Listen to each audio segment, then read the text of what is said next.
Told you guys I'd be back. What is going on, everyone? Welcome back to another BSc video.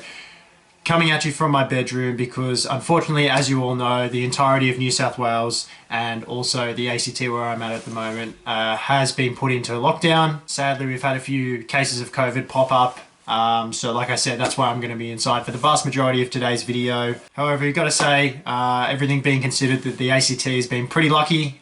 This is our first week of lockdown since, well, probably last year in April or May. So, you know, extremely lucky in that regard. But anyway, enough about the COVID negativity. Let's get on with things. It is unreal to be back with you guys. And I thought today, now that I'm 3 months into starting my new job, I wanted to talk about two of the biggest things that I've learned throughout the experience thus far. Essentially just being in the real world and trying to earn a living. I've got to say that first month or two was definitely quite a shift for me. There was a lot of ups and downs, but definitely learned a lot along the way and starting to settle in now, which is really good. As per usual, guys, not here to waste your time. Number one, you're not that organized.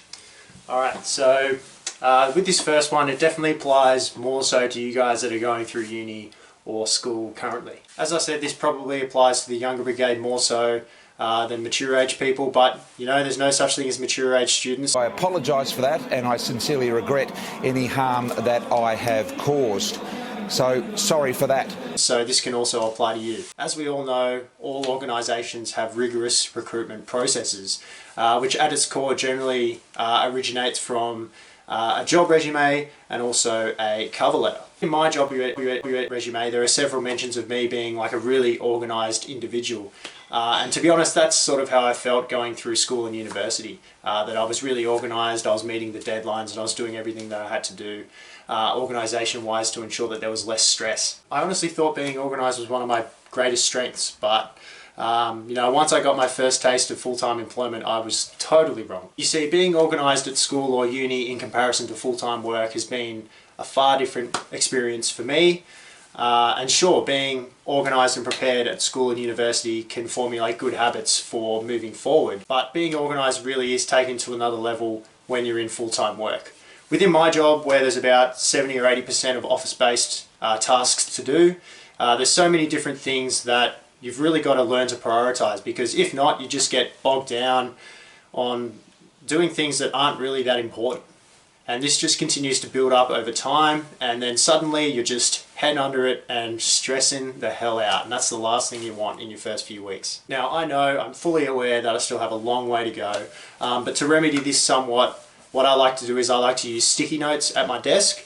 So I'm reminded of the important things that I need to get done in a relatively short time frame. When I'm finished with these tasks, I get rid of the sticky notes, and in good time, of course, they get replaced with other ones.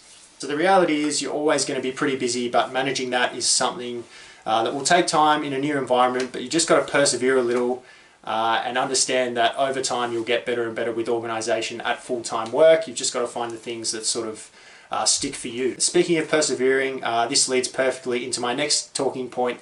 Number two, you'll get into a groove. Now, before you say, Ben, you're breaching public health orders, what are you doing outside without a mask on?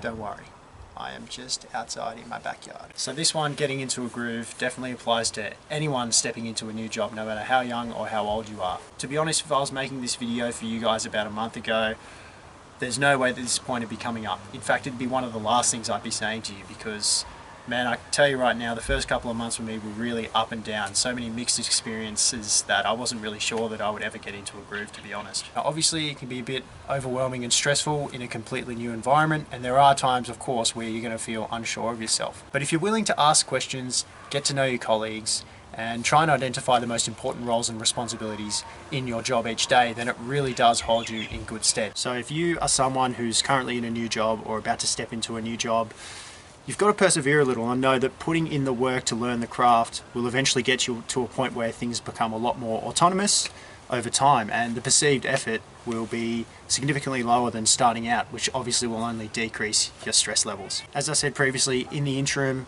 you need to be able to ask questions and identify the most important parts of your role in order to succeed and in order to get into a groove. Alrighty guys, with all that being said, I think I'm going to wrap the video up here. hopefully some useful information for you guys just stepping into a new job, or those of you coming out of school or university. Obviously it'll take some time to get into a groove and figure out what processes work in terms of helping you get organised, but you will get into a groove eventually. You've just got to find the things that work for you. If you did enjoy the video, you know what to do. Go ahead, give it a big thumbs up. If you're new to the channel, welcome along to BSC Videos. It is so fantastic to have you here. Make sure you click subscribe and also hit the notifications bell so you don't miss videos like these and many more. Now, as all of you know, in my previous video I talked about the frequency of posting here on YouTube. It's probably going to be pretty irregular. It does depend a little bit on the lockdown here. If we do go into lockdown for longer, I probably will be posting a bit more frequently, but obviously that's the last thing we want. Before I go, really hope you're all staying safe out there, and hopefully we can get out of this mess sooner rather than later. But thank you all for tuning in today. Really appreciate you all, and we'll see you in the next video. Peace.